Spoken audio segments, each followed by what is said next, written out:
Le tabou. L'observance d'un tabou était l'effort de l'homme pour esquiver la malchance en s'abstenant de quelque chose, pour éviter d'offenser les esprits fantômes. Tout d'abord, les tabous ne furent pas religieux, mais ils acquirent de bonne heure la sanction des fantômes et des esprits. Quand ils furent ainsi renforcés, ils devinrent des législateurs et des bâtisseurs d'institutions. Le tabou est la source des normes cérémonielles et l'ancêtre de la maîtrise de soi primitive. Il fut la première forme de réglementation sociale, pendant longtemps, la seule. Il est encore un facteur fondamental de la structure sociale régulatrice. Le respect que ces prohibitions inspiraient au mental des sauvages était exactement proportionnel à leur peur des pouvoirs censés imposer ces prohibitions. Les tabous naquirent tout d'abord d'expériences malheureuses dues au hasard. Plus tard, ils furent proposés par des chefs et des chamans, hommes fétiches que l'on croyait dirigés par un esprit fantôme, voire par un dieu. La peur du châtiment par les esprits est si vive dans le mental des primitifs qu'ils meurent parfois de frayeur lorsqu'ils ont violé un tabou. Ces épisodes dramatiques renforcent énormément l'emprise du tabou sur le mental des survivants. Parmi les premières prohibitions se trouvaient les restrictions sur l'appropriation des femmes et d'autres biens. À mesure que la religion joua un rôle croissant dans l'évolution du tabou, l'article frappé d'interdit fut considéré comme impur, puis comme impie. Les annales des Hébreux sont remplies de mentions concernant des choses pures et impures, saintes et impies, mais les croyances des Hébreux dans ce sens étaient beaucoup moins encombrantes et étendues que chez maints autres peuples.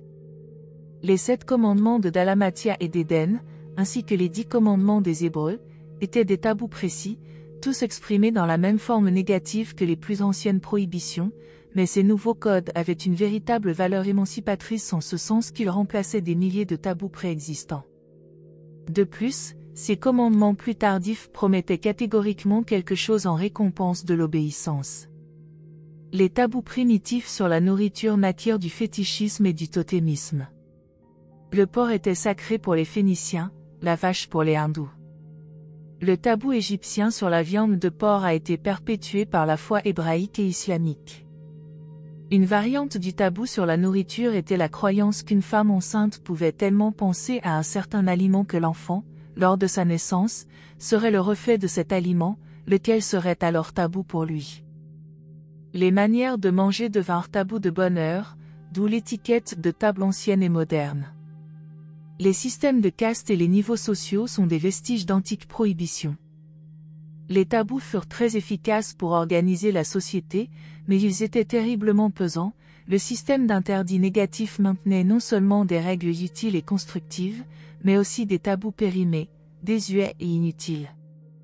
Il n'y aurait cependant pas de société civilisée pour critiquer l'homme primitif sans ces tabous nombreux et variés, et les tabous n'auraient jamais persisté s'ils n'avaient été soutenus par l'approbation et la sanction de la religion primitive.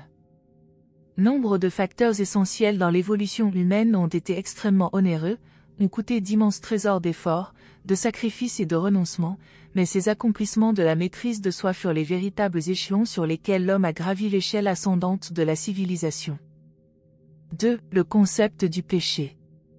La peur du hasard et la crainte de la malchance poussèrent littéralement les hommes à inventer la religion primitive comme une assurance supposée contre ces calamités.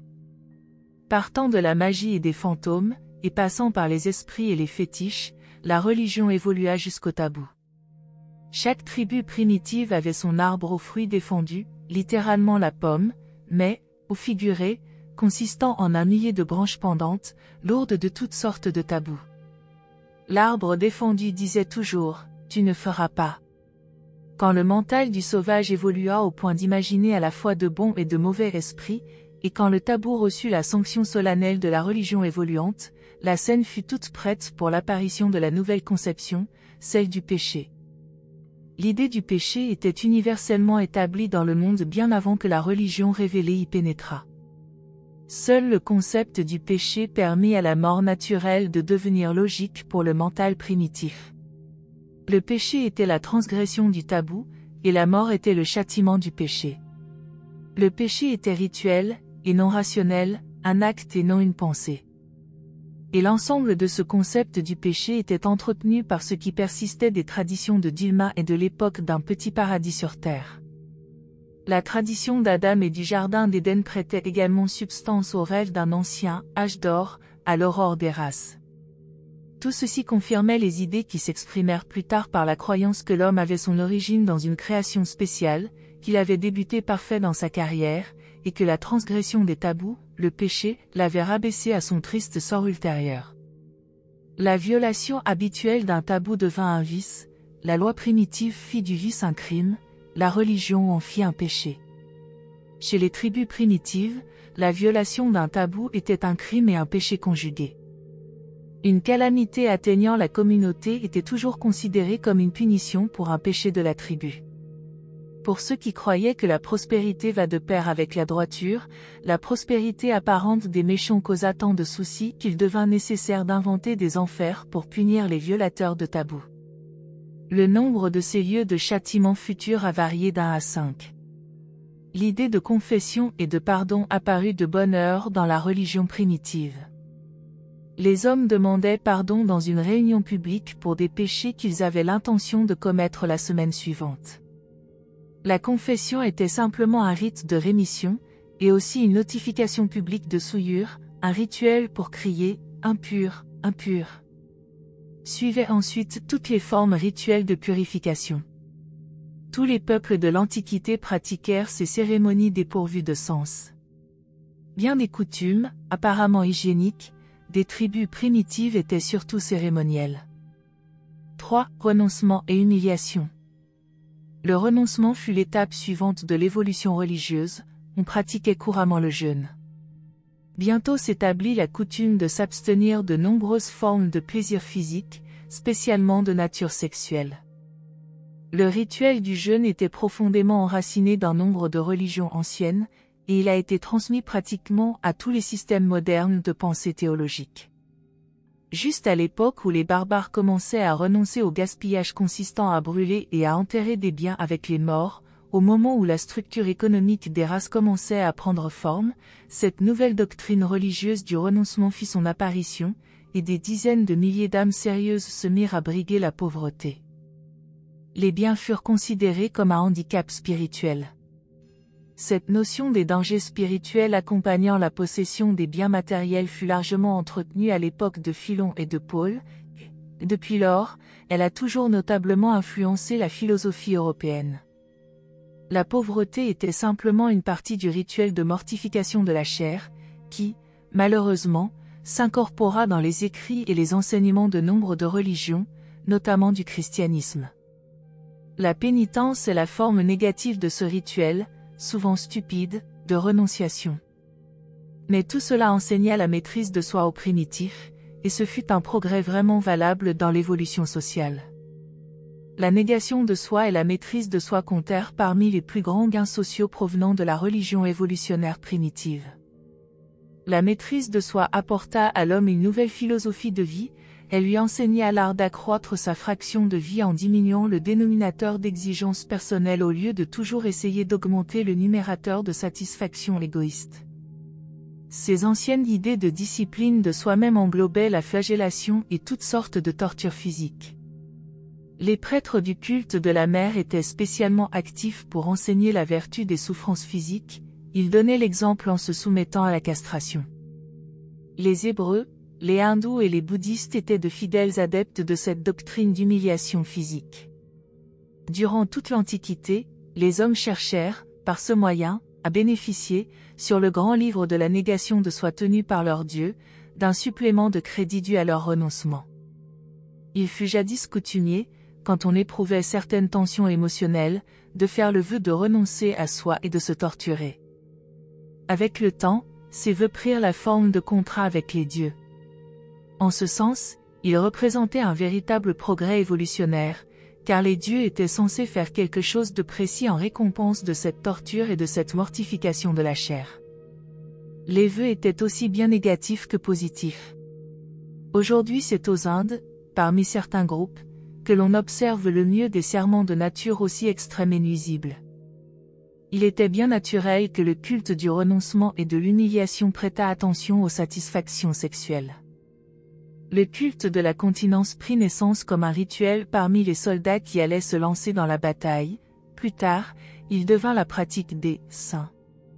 Ce culte tolérait le mariage en le considérant comme un mal moindre que la fornication.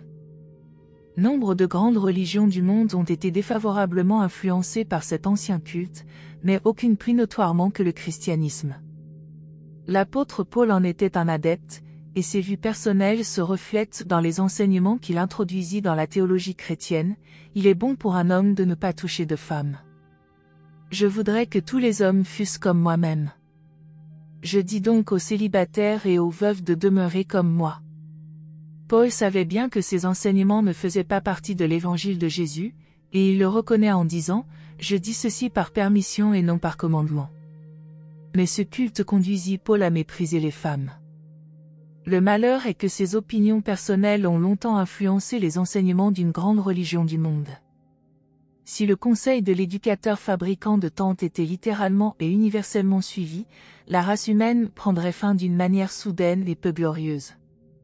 En outre, le fait de mêler une religion aux anciens cultes de continence conduit directement à la guerre contre le mariage et le foyer, qui sont les véritables fondations de la société et les institutions de base du progrès humain. Il n'y a rien d'étonnant à ce que ces croyances aient favorisé la formation de prêtrisses pratiquant le célibat dans les nombreuses religions de divers peuples. Un jour, l'homme devra apprendre à jouir de la liberté sans licence, de la nourriture sans gloutonnerie et du plaisir sans débauche. La maîtrise de soi est une meilleure politique humaine pour régler sa conduite que l'extrême reniement de soi. Jésus n'a d'ailleurs jamais enseigné ces points de vue déraisonnables à ses disciples. 4. Les origines du sacrifice. Le sacrifice en tant que partie des dévotions religieuses, comme beaucoup d'autres rituels d'adoration, n'eut pas une origine simple et unique. La tendance à s'incliner devant le pouvoir et à se prosterner en adoration respectueuse en présence d'un mystère est préfigurée par le chien qui se couche devant son maître. Il n'y a qu'un pas entre l'impulsion à adorer et l'acte du sacrifice. L'homme primitif mesurait la valeur de son sacrifice à la douleur qu'il ressentait. Lorsque l'idée de sacrifice s'attacha pour la première fois au cérémonial religieux, on n'envisagea pas d'offrande sans accompagnement de souffrance. Les premiers sacrifices furent des actes tels que celui de s'arracher les cheveux, se taillader la chair, se mutiler, se casser les dents et se couper les doigts. Avec l'avance de la civilisation, ces concepts grossiers du sacrifice furent élevés au niveau des rituels d'abnégation de soi, d'ascétisme, de jeûne, de privation, plus tard, de la doctrine chrétienne de sanctification par les chagrins, les souffrances et la mortification de la chair. Tôt dans l'évolution de la religion, il exista deux conceptions du sacrifice, l'idée de sacrifier des offrandes, qui impliquait l'attitude d'action de grâce, et le sacrifice pour la dette, qui englobait l'idée de rédemption. La notion de substitution se développa plus tard. Plus tard encore, l'homme conçut que son sacrifice, quelle qu'en fût la nature, pouvait servir de messager auprès des dieux, il pouvait faire l'effet d'une odeur agréable dans les narines de la déité. Cela amena l'usage de l'encens et les autres notes esthétiques des rituels de sacrifice. Ceux-ci se transformèrent avec le temps en festoiements sacrificiels qui devinrent de plus en plus minutieux et ornés. Avec l'évolution de la religion, les rituels sacrificiels de conciliation et de propitiation remplacèrent les anciennes méthodes d'évitement, d'apaisement et d'exorcisme.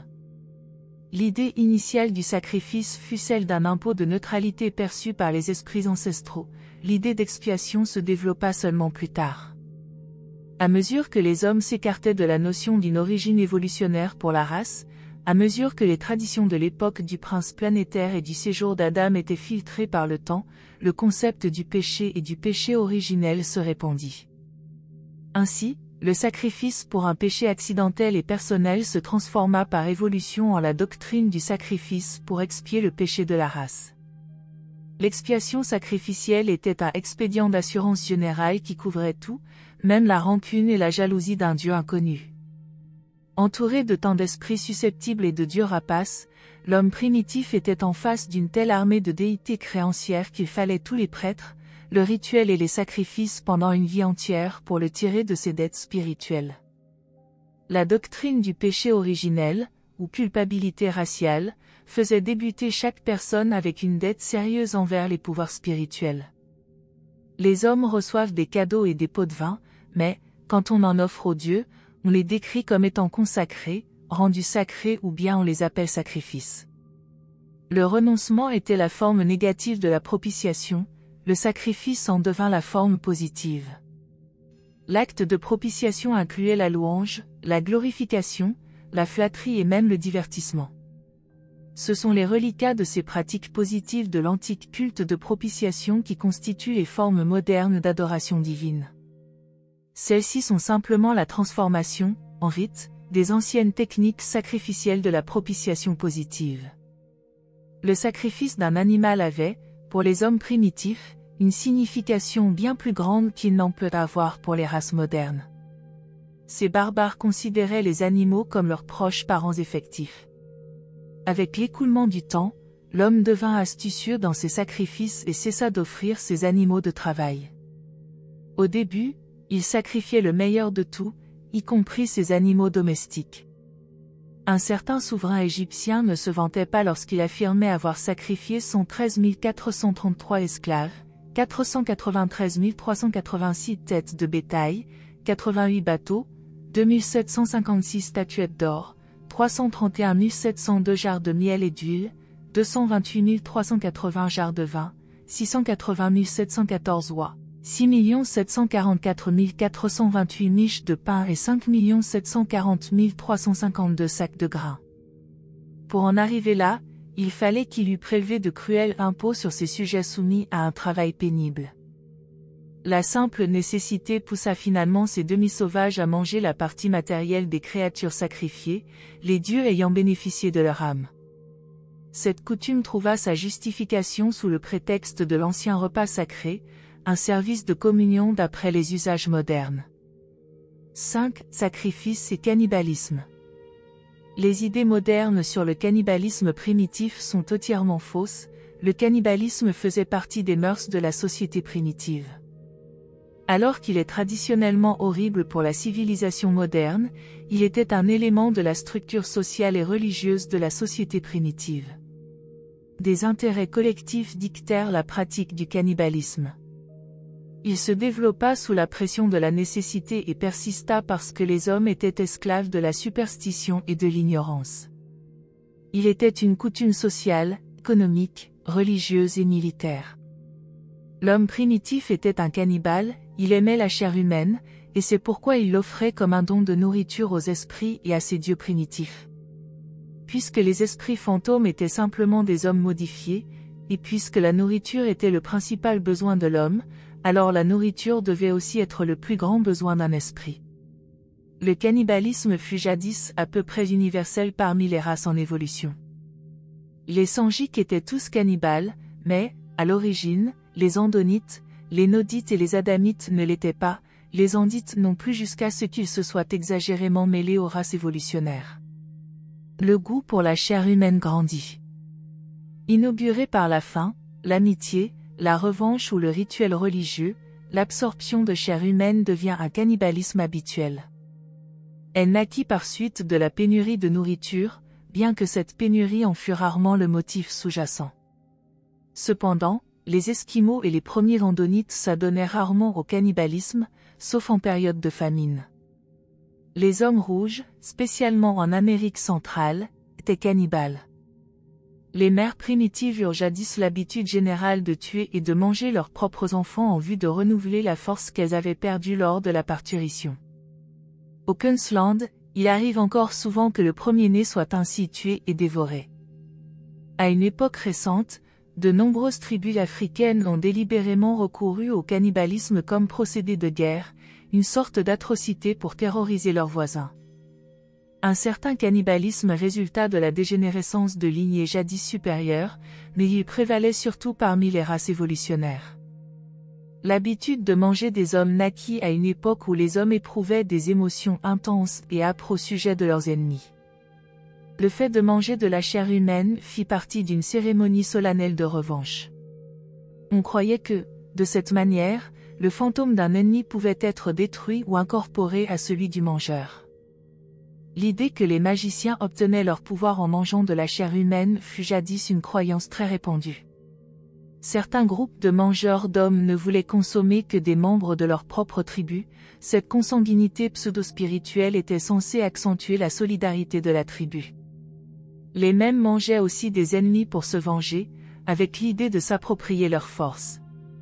On considérait comme un honneur pour l'âme d'un ami ou d'un compagnon de tribu de manger son corps, tandis qu'en dévorant un ennemi, on ne faisait que lui infliger un juste châtiment.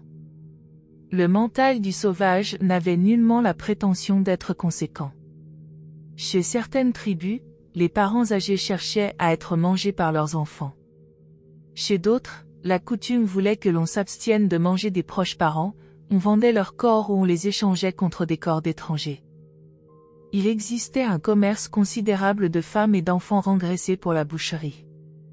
Quand la maladie ou la guerre ne parvenait pas à limiter la population, l'excédent était mangé sans cérémonie.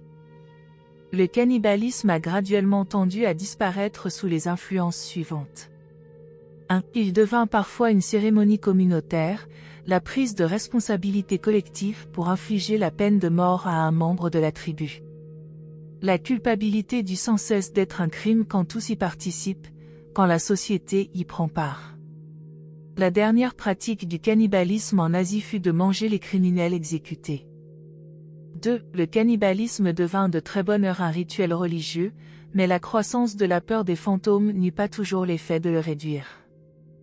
3. Finalement, il progressa au point où l'on ne mangeait plus que certaines parties ou certains organes du corps, les parties que l'on supposait contenir l'âme ou des portions de l'esprit.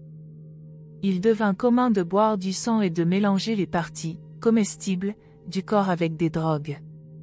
4. Il se limita aux hommes, on défendit aux femmes de manger de la chair humaine. 89, 5.13, 980.2, 5. On le limita ensuite aux chefs, aux prêtres et aux chamans. 6. Il devint ensuite tabou parmi les tribus supérieures. Le tabou sur le cannibalisme prit origine à Dalmatia et se répandit ensuite lentement dans le monde. Les Nodites encouragèrent la crémation comme moyen de combattre le cannibalisme, car il fut jadis courant de déterrer des cadavres pour les manger. 7. Les sacrifices humains sonnèrent le glas du cannibalisme. La chair humaine était devenue la nourriture des hommes supérieurs, des chefs. On finit par la réserver aux esprits encore supérieurs, et c'est ainsi que l'offrande de sacrifices humains mit efficacement fin au cannibalisme, excepté chez les tribus les plus inférieures. Quand la pratique des sacrifices humains fut pleinement établie, le cannibalisme devint tabou, la chair humaine n'était plus une nourriture que pour les dieux, les hommes n'avaient le droit d'en manger qu'un petit morceau cérémoniel, un sacrement. Finalement, la pratique de substituer des animaux devint un usage général pour les buts sacrificiels. Même parmi les tribus les plus arriérées, on mangea des chiens, ce qui réduisit grandement le cannibalisme. Le chien fut le premier animal domestique et il était tenu en haute estime à la fois comme animal domestique et comme nourriture. 6. L'évolution des sacrifices humains. Les sacrifices humains résultèrent indirectement du cannibalisme et furent aussi sa cure. Le fait de fournir une escorte d'esprits au monde des esprits conduisit également à la diminution du cannibalisme, car on n'eut jamais la coutume de manger les morts ainsi sacrifiés. Nulle race n'a été entièrement dégagée de la pratique des sacrifices humains sous une forme quelconque et à une certaine époque, même si les Andonites, les Nodites et les Adamites furent ceux qui s'adonnèrent le moins au cannibalisme. Les sacrifices humains ont été pratiquement universels, ils se maintinrent dans les coutumes religieuses des Chinois, des Hindous, des Égyptiens, des Hébreux, des Mésopotamiens, des Grecs, des Romains et de nombreux autres peuples. On les retrouve encore récemment parmi les tribus arriérées d'Afrique et d'Australie. Les Indiens d'Amérique plus tardifs avaient une civilisation qui émergeait du cannibalisme et se trouvait donc imbu de sacrifices humains, surtout en Amérique centrale et en Amérique du Sud. Les Chaldéens furent parmi les premiers à abandonner les sacrifices humains dans les circonstances ordinaires et à y substituer des animaux. Il y a environ 2000 ans, un empereur japonais au cœur tendre introduisit des statuettes d'argile pour remplacer les sacrifices humains, mais c'est seulement il y a moins de 1000 ans que la pratique de ces sacrifices s'est éteinte en Europe septentrionale. Parmi certaines tribus arriérées, le sacrifice humain est encore pratiqué par des volontaires comme une sorte de suicide religieux ou rituel. Un chaman ordonna jadis de sacrifier un vieil homme très respecté d'une certaine tribu. La population se révolta et refusa d'obéir, sur quoi le vieil homme se fit expédier dans l'au-delà par son propre fils. Les anciens avaient réellement foi en cette coutume. Parmi les récits illustrant les déchirements de cœur des luttes entre les anciennes coutumes religieuses honorées depuis longtemps et les exigences contraires de la civilisation en progrès, l'histoire hébraïque n'en relate pas de plus tragique et de plus pathétique que celui de Jephthé et de sa fille unique. Selon la coutume courante, cet homme bien intentionné avait fait un vœu stupide, une transaction avec le « Dieu des batailles », acceptant de payer un certain prix pour la victoire sur ses ennemis. Ce prix consistait à faire un sacrifice de ce qui sortirait en premier lieu de sa maison à sa rencontre quand il reviendrait à son foyer. Jephthé pensait que l'un de ses fidèles esclaves viendrait ainsi le saluer, mais il arriva que sa fille, son unique enfant, sortit pour lui souhaiter la bienvenue chez lui. Ainsi, même à cette date tardive et chez un peuple supposé civilisé, cette belle jeune fille, après 2 mois de deuil sur son sort, fut effectivement offerte en sacrifice par son père, avec l'approbation des hommes de sa tribu. Tout ceci fut fait à l'encontre des rigoureuses ordonnances de Moïse sur les offrandes de sacrifices humains. Mais les hommes et les femmes s'obstinent à faire des vœux stupides et inutiles, et les hommes de l'Antiquité tenaient ces engagements pour hautement sacrés. Jadis, quand on commençait la construction d'un édifice de quelque importance, la coutume voulait que l'on mette à mort un être humain comme sacrifice de fondation. Cela fournissait un esprit fantôme pour veiller sur l'édifice et le protéger. Quand les Chinois étaient prêts à fondre une cloche, la coutume ordonnait le sacrifice d'au moins une jeune fille pour améliorer le timbre de la cloche. La jeune fille choisie était jetée vivante dans le métal en fusion. De nombreux groupes eurent longtemps la pratique d'emmurer vivants des esclaves dans les murs importants. Plus tard, les tribus du nord de l'Europe se contentèrent d'emmurer l'ombre d'un passant pour remplacer la coutume d'ensevelir des personnes vivantes dans les parois des nouveaux bâtiments. Les Chinois ensevelissaient dans un mur les ouvriers qui étaient morts en le bâtissant. En construisant les murs de Jéricho, un roitelet de Palestine en posa les fondations sur Abiram, son fils premier-né, et en posa les portes sur Ségub, son plus jeune fils. À cette date tardive, non seulement se permit 2 de ses fils vivants dans les trous de fondation des portes de la ville, mais son acte fut transcrit comme accompli, selon la parole du Seigneur. Moïse avait interdit ces sacrifices de fondation, mais les Israélites y revinrent bientôt après sa mort. Les cérémonies du XXe siècle consistant à déposer des bibelots et des souvenirs dans la première pierre d'un nouvel édifice sont une réminiscence des sacrifices primitifs de fondation. Bien des peuples eurent longtemps la coutume de dédier les premiers fruits aux esprits. Ces observances, maintenant plus ou moins symboliques, sont toutes des survivances des cérémonies primitives impliquant des sacrifices humains. L'idée d'offrir le premier-né comme un sacrifice était très répandue parmi les anciens, spécialement chez les Phéniciens, qui furent les derniers à l'abandonner. Lors du sacrifice, on avait l'habitude de dire « la vie pour la vie ». Maintenant, lors d'un décès, vous dites « la poussière retourne à la poussière ». Bien que choquant pour les susceptibilités civilisées, le spectacle d'Abraham contraint de sacrifier son fils Isaac n'était pas une idée nouvelle ou étrange pour les gens de cette époque. La pratique a longtemps prévalu chez les pères, à des moments de grande tension émotive, de sacrifier leur fils premier-né. De nombreux peuples ont une tradition analogue à cette histoire, car il exista jadis une croyance universelle et profonde à la nécessité d'offrir un sacrifice humain lorsqu'il était arrivé quelque chose d'extraordinaire ou d'insolite. C'est les modifications des sacrifices humains. Moïse essaya de mettre fin aux sacrifices humains en inaugurant la rançon comme substitut. Il établit un barème systématique permettant à ces gens d'échapper aux pires résultats de leurs vœux téméraires et stupides. On pouvait racheter des terres, des biens et des enfants moyennant des honoraires établis, payables aux prêtres. Les groupes qui cessèrent de sacrifier leur premier-né possédèrent bientôt de grands avantages sur leurs voisins moins évolués qui continuaient ces atrocités. Non seulement beaucoup de tribus arriérées furent très affaiblies par cette perte de fils, mais encore la dévolution successorale du commandement fut souvent rompue. Un dérivatif du sacrifice désuet des enfants fut la coutume de barbouiller du sang sur les montants des portes de la maison pour protéger les premiers-nés. On le faisait souvent en relation avec l'une des fêtes sacrées de l'année, et cette cérémonie prévalut jadis dans la majeure partie du monde, depuis le Mexique jusqu'à l'Égypte. Même après que la plupart des groupes eurent renoncé au meurtre rituel des enfants, ils gardèrent la coutume d'abandonner un enfant dans le désert ou sur l'eau dans un petit bateau. Si l'enfant survivait, on croyait que les dieux étaient intervenus pour le protéger, comme la tradition le rapporte pour Sargon, Moïse, Cyrus et Romulus. Vint ensuite la pratique de dédier les fils premiers-nés comme sacrés ou sacrificiels, on les laissait grandir, puis on les exilait au lieu de les faire mourir, ce fut l'origine de la colonisation. Les Romains adhéraient à cette coutume dans leur plan de colonisation. Nombre d'associations spéciales entre le laisser-aller sexuel et le culte primitif prirent naissance en liaison avec les sacrifices humains.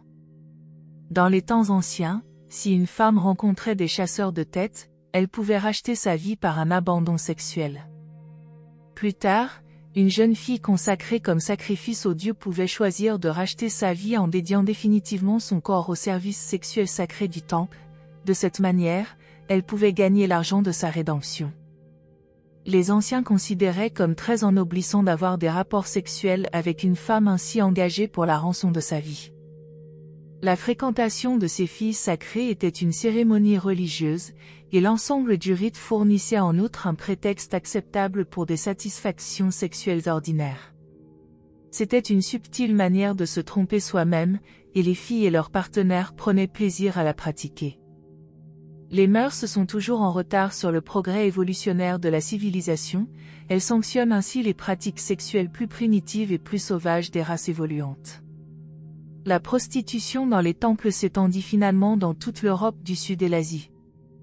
L'argent gagné par les prostituées des temples fut considéré comme sacré par tous les peuples, un don de grande valeur à offrir aux dieux. Les femmes du type le plus évolué emplissaient le marché sexuel du temple et consacraient leurs gains à toutes sortes de services sacrés et d'œuvres d'intérêt public. De nombreuses femmes des meilleures classes amassaient leurs dots par un service sexuel temporaire dans les temples et la plupart des hommes préféraient épouser de telles femmes. Puis, rédemption et alliance. La rédemption sacrificielle et la prostitution dans les temples étaient en réalité des modifications du sacrifice humain. Vint ensuite le simulacre de sacrifice des filles. Cette cérémonie consistait en une saignée accompagnée d'une consécration à la virginité pour la vie. Ce fut une réaction morale contre l'ancienne prostitution dans les temples. À une époque plus récente, des vierges se consacrèrent au service d'entretien des feux sacrés des temples.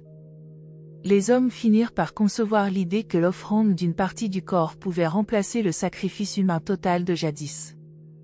Les mutilations physiques furent également considérées comme des substituts acceptables. Cheveux, ongles, sang et même doigts et orteils furent sacrifiés. L'ancien rite ultérieur et à peu près universel de la circoncision dériva du culte du sacrifice partiel, il était purement sacrificiel, nulle pensée d'hygiène ne lui était attachée. Les hommes furent circoncis, les femmes eurent leurs oreilles percées. Ultérieurement, on prit l'habitude d'attacher des doigts ensemble au lieu de les couper. On se rasa la tête et l'on se coupa les cheveux également à titre de dévotion religieuse.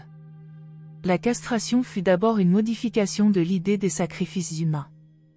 On continue à percer les nez et les lèvres en Afrique, et le tatouage est une évolution artistique des cicatrices grossières que l'on se faisait primitivement sur le corps. À la suite d'enseignements plus élevés, la coutume du sacrifice finit par être associée à l'idée d'alliance. Enfin, on conçut les dieux comme faisant de réels accords avec les hommes, et ce fut une étape majeure dans la stabilisation de la religion. La loi, une alliance, remplaça la chance, la peur et la superstition. Les hommes ne pouvaient même pas rêver d'établir un contrat avec la déité avant que leur concept de Dieu eût progressé au niveau où ils envisagèrent la possibilité que les contrôleurs de l'univers fussent dignes de confiance. Les primitifs se faisaient de Dieu une idée tellement anthropomorphe qu'ils furent incapables de concevoir une déité digne de confiance avant d'être devenus eux-mêmes relativement dignes de confiance, moraux et éthiques. L'idée de contracter une alliance avec les dieux finit cependant par se faire jour. L'homme évolutionnaire acquit finalement une dignité morale suffisante pour oser traiter avec ces dieux. c'est ainsi que le trafic des offrandes de sacrifice se transforma graduellement pour devenir le marchandage philosophique de l'homme avec Dieu. Tout cela représentait un nouvel expédit pour s'assurer contre la malchance, ou plutôt une meilleure technique pour acheter plus précisément la prospérité. Ne nourrissez pas l'idée fausse que les sacrifices primitifs étaient des dons librement offerts aux dieux, des offrandes spontanées de gratitude ou d'action de grâce, ils n'étaient pas des expressions de véritable adoration. Les formes primitives de prière n'étaient ni plus ni moins que des marchandages avec les esprits, une discussion avec les dieux. Elles représentaient une sorte de troc dans lequel on substituait la plaidoirie et la persuasion à quelque chose de plus tangible et de plus coûteux. L'expansion du commerce entre les races avait inculqué le sens commercial et développé l'habileté dans les trocs. Ces caractéristiques commencèrent alors à apparaître dans les méthodes humaines de culte. De même que certains hommes étaient meilleurs commerçants que d'autres, de même certains furent considérés comme faisant de meilleurs prieurs que d'autres. La prière d'un homme juste était tenue en haute estime. Le juste était celui qui avait payé toutes ses dettes aux esprits, qui avait pleinement rempli toutes ses obligations rituelles envers les dieux. La prière primitive n'était guère une adoration, c'était une demande avec marchandage pour obtenir la santé, la richesse et la vie. Sous bien des rapports, les prières n'ont pas beaucoup changé avec l'écoulement des âges.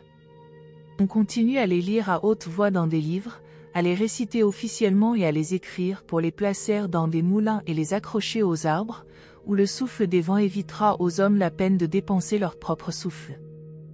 9. Sacrifices et sacrements. Au cours de l'évolution des rituels urantiens, les sacrifices humains ont progressé depuis les sanglants procédés cannibales jusqu'à des niveaux supérieurs et plus symboliques.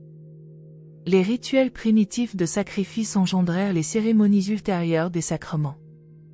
À une époque plus récente, seul le prêtre absorbait un morceau du sacrifice cannibale ou une goutte de sang humain, et ensuite toute l'assistance mangeait de l'animal substitué. Ces idées primitives de rançon, de rédemption et d'alliance ont évolué pour devenir les services sacramentels plus modernes. Et toute cette évolution cérémonielle a exercé une puissante influence socialisante. En liaison avec le culte de la Mère de Dieu, au Mexique et ailleurs, on utilisa finalement un sacrement de gâteau et de vin à la place de la chair et du sang des anciens sacrifices humains. Les Hébreux pratiquèrent longtemps ce rituel comme partie de leur cérémonie de la Pâque, et ce fut dans ce cérémonial que prit naissance la version chrétienne ultérieure du sacrement.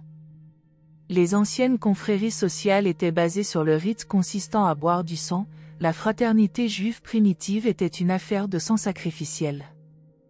Paul inaugura un nouveau culte chrétien bâti sur le sang de l'alliance éternelle.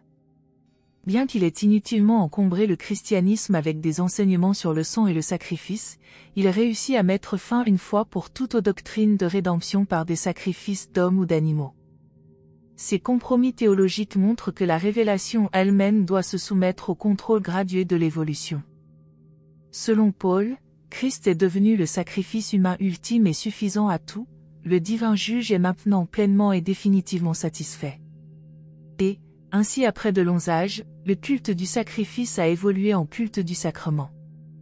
Les sacrements des religions modernes sont donc les successeurs légitimes des choquantes cérémonies primitives de sacrifices humains et des rituels cannibales encore plus anciens. Bien des personnes comptent encore sur le sang pour le salut, mais le sang est au moins devenu figuratif, symbolique et mystique. Dit le pardon des péchés. C'est seulement par les sacrifices que les anciens obtenaient la conscience d'être en faveur auprès de Dieu. Les modernes doivent développer de nouvelles techniques pour atteindre la conscience intérieure du salut. La conscience du péché persiste dans le mental des mortels, mais les modèles mentaux de la délivrance du péché sont maintenant périmés et démodés. La réalité du besoin spirituel subsiste, mais le progrès intellectuel a détruit les antiques manières d'obtenir la paix et la consolation pour le mental et pour l'âme. Il faut redéfinir le péché comme une déloyauté délibérée envers la déité. La déloyauté comporte des degrés, la loyauté partielle due à l'indécision, la loyauté divisée due à un conflit, la loyauté évanescente due à l'indifférence et la mort de la loyauté due à la consécration à des idéaux impies. Le sens ou sentiment de culpabilité est la conscience d'avoir contrevenu aux mœurs, ce n'est pas nécessairement le péché.